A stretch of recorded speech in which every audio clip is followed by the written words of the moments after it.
It's been nearly a week since a New York man stabbed a Baton Rouge woman to death before crashing and setting himself on fire. Louisiana First Chief Investigator Andrew Epperson takes us to the apartment complex where this happened and tells us why some say the system failed the victim, Stacey Charles. Old Hammond Highway, one of Baton Rouge's busiest. People pass an apartment parking lot. Much quieter than the questions people have about what happened here November 13th to a 23-year-old woman. Officers say around 2 o'clock that Friday morning, Stacey Charles was sitting in this parking lot in her car. They say Stephen Heinrich Jr. then pulled her out of her car and started stabbing her here on the ground. They say he then left her here in the parking lot and then pulled out onto Old Hammond Highway.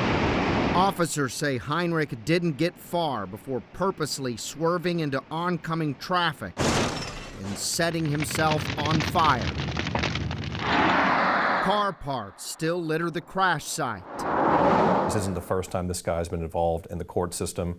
There are allegations of abuse already lodged against him.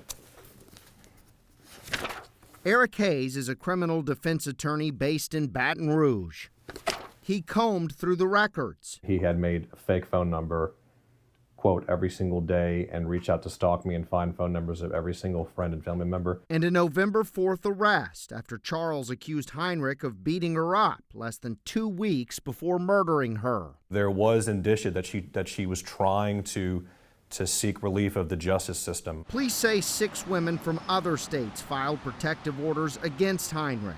What should have gone differently here? There are conditions that courts can impose.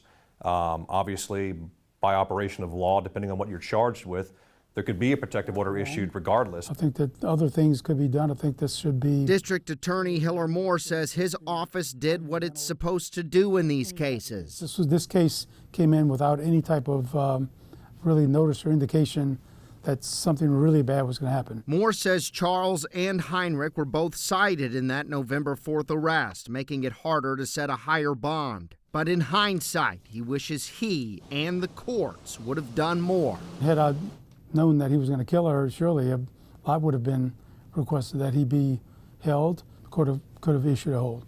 A hold was not issued. Could have placed a GPS monitor on the defendant. That didn't happen. And the bond was set at $2,500. Many people in our community believe the system failed Stacey Charles. Is that a fair assessment? I think this system that we have is imperfect, and I don't think it's ever going to be perfect. I think in a lot of regards that they're not wrong. I think that other things could be done. I think this should be surely a learning experience as to how you handle any type of case. Nearly a week later, you can still see traces of what happened here. Police tape and flowers to symbolize Stacey's life. In Baton Rouge, I'm Chief Investigator Andrew Epperson. According to the Moth Funeral Home website, Charles will be buried December 5th in Gretna.